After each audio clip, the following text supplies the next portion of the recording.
Wonderhussy here in the post-apocalyptic, bombed-out, picturesque town of Hayden, Arizona.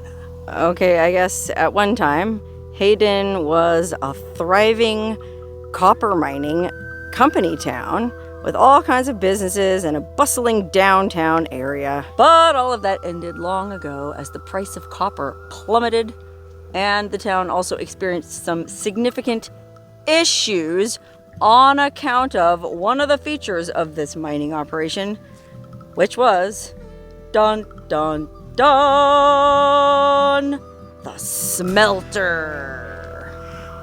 That's right, looming over town, you can probably see this ginormous smokestack, which is a copper smelter. Okay, I don't know anything about the process of copper mining or copper refining, but I have been to other copper mining towns. If you watch the videos I made up in Butte, Montana, or Anaconda, Montana, Anaconda in particular has a huge smelter, smokestack right in the middle of town, and it's sort of become something of a tourist attraction. This smelter here, for some reason, doesn't have the same fan club, but it is the tallest freestanding structure in Arizona, and I'm not really sure what the difference is between a freestanding structure and a non-freestanding structure, but anyway, it's a dang tall smelter that apparently emitted a metric ton of toxic particulate matter. Okay, pardon my French, but basically this smelter was belching noxious smoke. I mean, you can see the sides of these buildings are all sooty, blanketing this poor little town. Okay, the town was founded in 1909, and I think its heyday was kind of in like the 50s, 60s. According to one thing I read online, it was even named America's Best Small Town by Life magazine in 1958. But like I said, the price of copper plummeted, and unfortunately most of the people have ended up moving away because of the price of copper, but also because of all the health issues. Okay, I think the cancer rates here were and are something like 50% higher than they are in the relatively nearby cities of Tucson and Phoenix. But there's still people living here, even though I think something like 75% of the population has moved out of this town since its heyday. There's still, according to Wikipedia, there's still over 500 people living here. And you can see they're just folks going about their business, trying to live their lives in the shadow of this giant toxin belching smelter. Well, actually the smelter hasn't been operational since 2020, I think. There was some kind of labor dispute that finally shut it down, but there's been back and forthing going on over this smelter for decades. I think the EPA, the federal government, the Environmental Protection Administration, which incidentally was founded by Richard Nixon, a Republican, so keep that in mind. The EPA came down on the smelter and the mining company back in like the 2000s, 2007, 8, 9, somewhere around in there, and tried to get this designated a Superfund site. Okay, if you're familiar with the Superfund program, it's a federal government program whereby super contaminated toxic sites get this Superfund designation, which releases a bunch of cleanup funds that can then be used by the people in the town to mitigate the damage that has been caused by all the industry that's been polluting the air, the soil, the water for decades and affecting the lives of the people who live here. But apparently the mining company obviously didn't want it to be declared a Superfund site because it would be bad press and affect their stock price, I guess. But a lot of the people who lived here didn't want it to be declared a Superfund site either because that would affect their property values. So they reached some kind of weird compromise with the EPA back in like 2011 to where the mining company would supposedly mitigate the damage being done, like put on some kind of filter to filter out the worst of the particulates being emitted and spread a layer of gravel down over the contaminated soil to make it to where it was still okay to live here. But there's a lot of people in town, I guess, who didn't buy that, and they ended up moving away. So nowadays what you're left with is this really peculiar and really interesting hybrid of an abandoned ghost town and a community where people are actually living. And nowhere is this illustrated better than right here. You can see there's a little playground, there's a lawn, there's even a friggin' swimming pool. Look at that, there's a town swimming pool right next to this really nice town library, all in the shadow of this, I guess, decommissioned mill and smelter. Okay, I'm here with Mumford. He's the one who told me about this place. So you're saying you don't think this place is actually decommissioned? No, it looks like they're doing maintenance right there, and I saw the sucker truck pull into the gate. Okay, so yeah, you can hear there is some kind of motor humming. So I guess the mill is still operational, but I don't think the smelter is. That's what it said on Wikipedia. There's no smoke coming out of it. I don't know. All I know is I'm super thankful to you for telling me about this town, because I love weird stuff like this, and I want to try to be respectful, because I know there's a lot of people who live here now, and there's a lot of people who grew up here and raised their families here, and you have a lot of good, fond memories of this town, and it's in an absolutely beautiful part of the country. I mean, we drove along this highway to get here called the Copper Country Byway, and it goes through these beautiful rolling desert hills full of cactus, saguaro cactus, absolutely beautiful country, and so I'm sure this was a pretty nice place to live. Not so much anymore, public pool and library notwithstanding. I mean, I guess the government or the mining company or somebody built them this pool, because you would absolutely roast without it. I'm here on March 23rd, and it is somewhere around 100 degrees already. I can only imagine how hot it gets out here in the summertime. It must be absolutely searing. So you would definitely need some place to cool off, especially because I'll bet you anything there's some folks living here that don't even have air conditioning. I'll bet you a lot of these houses only have swamp coolers. If that. Look at this. Here's a blank, well, at least it looks like there used to be a plaque here. I think this might be where the plaque talking about the Life magazine thing used to be. I was reading, there's another video that another YouTuber made about this town, and one of the commenters grew up here, and he said there used to be a plaque here saying that thing about Life magazine, naming this the best small town in America in 1958, which, looking around it today, you go, oh my God, how could that ever be possible? But remember when the mine was booming and people didn't know as much about the harm that these particulates did back then? You know, the downtown was bustling, that drugstore was open, the movie theater was open, folks would get dressed up to go downtown and, you know, have a burger and a shake at the diner. It was probably a pretty nice place. And who knows, maybe it will become a nice place again once some artists move in here and colonize it and turn it into the next Jerome. You know, if you've ever been to Jerome, Arizona, it's this quaint little old historic mining town kind of outside Sedona that has sort of become gentrified, and now there's cafes and Airbnbs, or kind of like going to Goldfield, Nevada, or, you know, any of these old crusty towns that somehow managed to pull themselves up by their bootstraps and repurpose themselves as tourist destinations. Even friggin' Anaconda, Montana, where there's that other big smokestack and it's also similarly contaminated.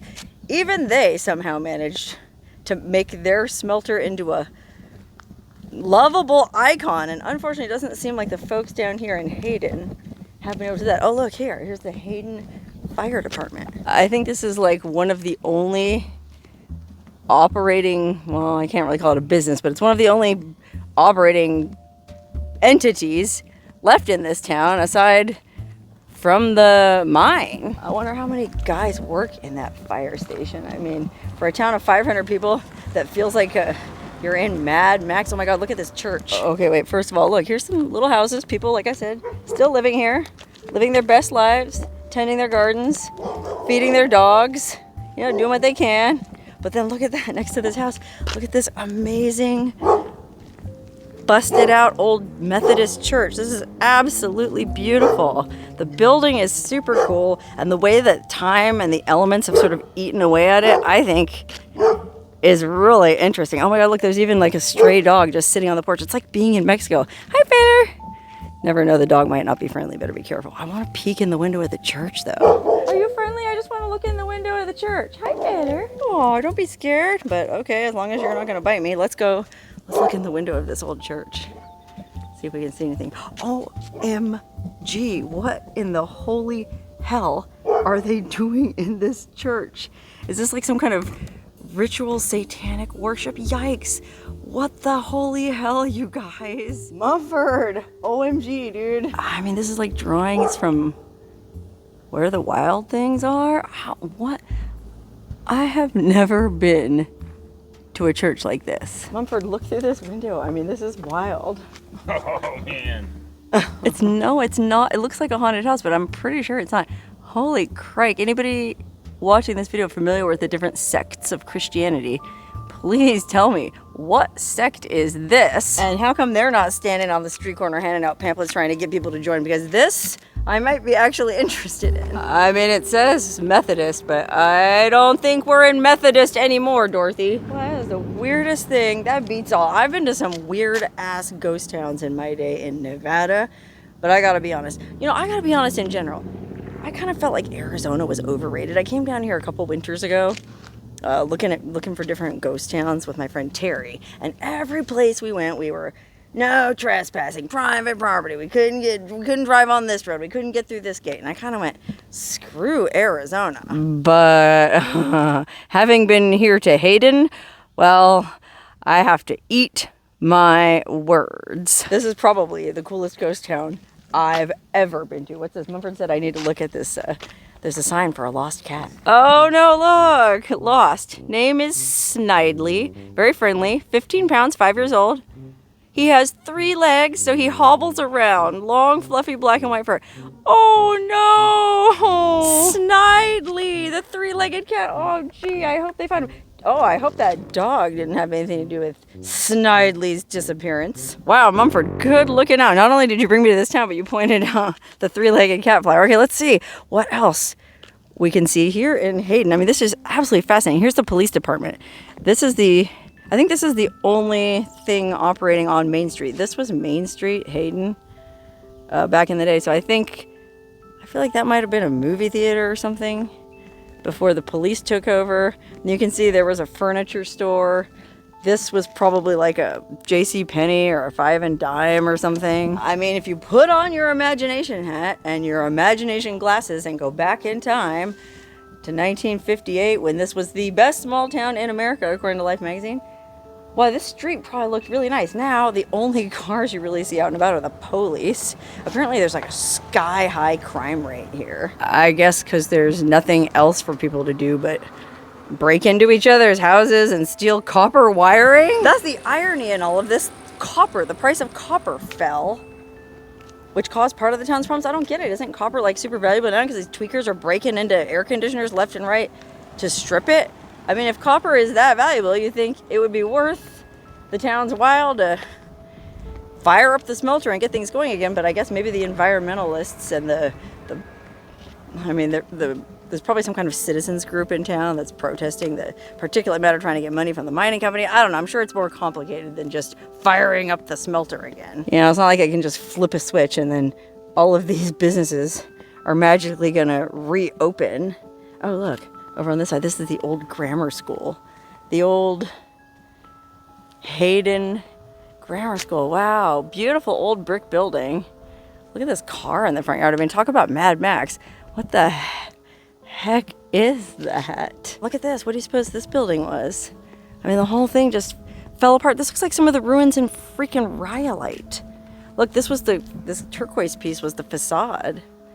It's like it was a movie theater or a drugstore or something, and there was some kind of fire in it, and the whole place basically just collapsed over time. Mumford, what's that car in the front yard of the grammar school? It reminds me of Paul Carter's Tacoma over. I think that's a Subaru Brat. Oh, I was gonna guess that. Subaru Brat. Okay, wow. I really was gonna guess Subaru Brat, but I guess it's just like a souped up Subaru Brat that they would take off-roading or something. I mean, it just looks so Mad Max, especially with this old abandoned grammar school in the background. And then, you know, behind that, this giant smelter and this semi-abandoned mill. Man, for people like me, this town is better than Disneyland. I think this is 1,000 times more interesting, and it's free to get in. Okay, continuing down Main Street, here on the right, I think that was the old drugstore. You can see the sign. sun bleached, sun baked. Some might even say sun nuked. But look, it used to say Hayden Drugs. It was a Rexall drug store. But it's all boarded up now. And it's one of those flyers for poor Snidely, the three-legged cat on it. Man, I mean, the bones of this building still seem good to me. Like, I don't know, call me crazy, but I can totally see a bunch of artists taking over the town. You know, the prime example is Bisbee, Arizona. Have you ever been down to Bisbee? That was another blighted copper mining town that was disgustingly polluted, but all it took was a couple artists moving down there and starting up their little pottery shop or whatever it is they did. And next thing you know, you're paying $35 for a cup of coffee. If you've been to Bisbee lately, you know exactly what I'm talking about. Well, I don't see why the lovely little town of Hayden, Arizona, couldn't be the next Bisbee. Okay, over here it looks like it used to be the Casa Rivera. I don't know if that was a hotel, a restaurant, but let's go look through the window. What's going on now? Oh, it looks like there was a fire here too. Well, dang, what's this fire department doing? Oh man, you can see right into the bathrooms.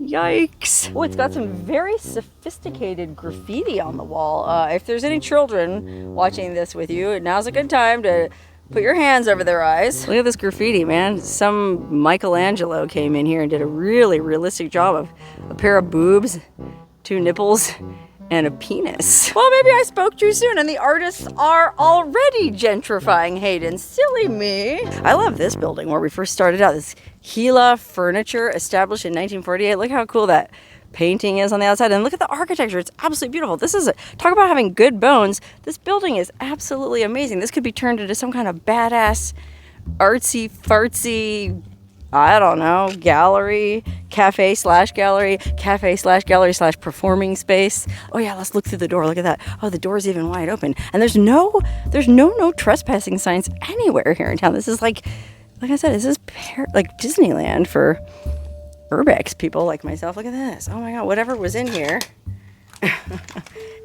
burned the heck down. Oh my God, I don't even know how to show you guys I'll go into wide angle. Look at this. Holy cannoli. What was this place? I don't know, but isn't the brick itself worth money? Don't people pay a lot of money for this old weathered brick? You think somebody would come in here and knock this down the rest of the way and cart the brick off to sell to the fancy folk down in Tucson? Oh, look, here's another huge blown out abandoned building. What do you guys think this was? Wow, it's wild to look at these. There's like these aluminum shutters that were over the window to keep the heat out, I guess. And then when whatever happened, the aluminum shutters just got blown to smithereens, melted across the windows. Holy crike, look at this building. This is so unreal. Look at that, there's like fancy tiles on this very grand entryway. Maybe it was like a big fancy hotel or something. Golly.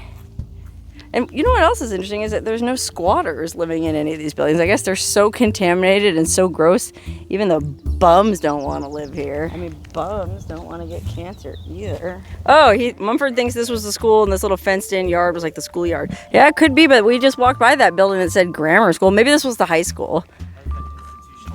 It does have an institutional vibe. Yeah, you're probably right. This probably was the high school. How about that? Anybody watching this video graduate from Hayden High School? I'm sure plenty of people did. As a matter of fact, I was reading on Wikipedia about this town, and you know, on Wikipedia they go notable people and they tell you if anybody famous was from Hayden, and there was one noteworthy guy who was born here in Hayden, and his name was Dick Tuck. And no, that's not a joke name, which I thought at first, like, Dick Tuck, haha. No, there was this dude named Dick Tuck, and he was a political prankster back in the Nixon administration. I didn't even know that a political prankster was a thing, but apparently, yeah, he kept like pranking Nixon. Like when Nixon was running for election, he would he hired this heavily pregnant black woman to walk around holding a "Nixon's the one" sign just to make Nixon look bad. I can't remember. You'd have to look him up. Dick Tuck. He did a bunch of crazy stuff to sabotage Nixon's campaign, and he was born right here in Hayden, and he probably did graduate from Hayden High School, which now is sadly in a state of ruin. And here's something really evocative. Look at this busted old tricycle.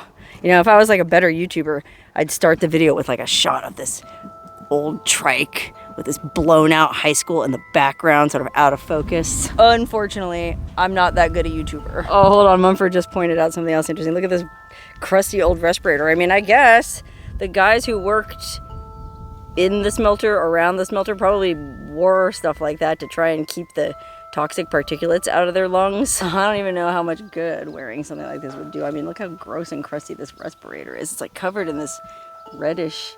Oh my God, I'm gonna have to boil my hands and my lungs for that matter after being here. But then again, there are 500 people living here and presumably they're not all, you know. Hey, I wonder if that's why that cat only had 3 legs. Well, usually you would think in a toxic town the cat would have 5 legs, like an extra leg, not 1 less leg. Oh man, look, this is like a back alley right behind these people's homes. There's just like all this crap thrown out on the edge of this kind of, looks like it's a dry riverbed, like a wash. And I think I remember reading online that there were actually 2 towns here back in the day. One of them was called San Pedro and one of them was called Hayden. And all the people who, the executives, the people with the money, they all lived over here in Hayden. And the people who didn't have any money lived in San Pedro. Again, I'm not sure, but if you grew up here in Hayden or San Pedro, well, let us know in the comments what it was like back in the day. I mean, I'm pretty good with my imagination and putting on my imagination hat, but gosh, even I'm having a hard time picturing it in its heyday. Man, look at this. This is a pretty nice, tidy house. Obviously, they do a pretty good job maintaining it. They got a nice little cactus garden in the front, little bougainvillea. They're doing a good job. But it's just like, behind it is just layer upon layer of urban decay. Man, it must be really frustrating to live in a town like this. Maybe these are the people who, or one of the people who didn't want the Superfund designation. You know, because if the town was designated an official Superfund site, then their property values would go down. And, you know, maybe they don't have enough money to go somewhere else, and so they're like, well, I'm gonna stay here and I'm gonna make the best of it, and so I don't want the smear of Superfund on my town. Meanwhile, if they would just follow the lead of the folks up in Butte, Montana makes jokes about it. You go to the gift shop in Butte and they go, we put the fun in Superfund, or the original heavy metals. I love that about Butte. If you've ever been to Butte, Montana, you know what I'm talking about. And if you haven't been to Butte, you should go. That place is really interesting, and they do have a very quirky sense of humor about the situation they're in, because that was a Superfund site too. Oh, look here. This empty lot is for sale.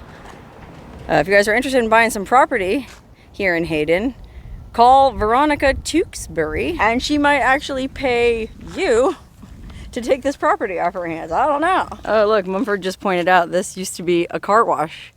You can tell it's like one of those self car washes where you drive in and you pull the hose down and spray it off yourself. You know, you pull the hose out of the little holster on the side there, and the friggin' quarter machine never seems to work. Yep, look at that. Super wash. Well, I guess even the super wash wasn't able to get the toxic stink and soot off of the vehicles here. I can only imagine. I mean, they probably blew the motor out on the pump.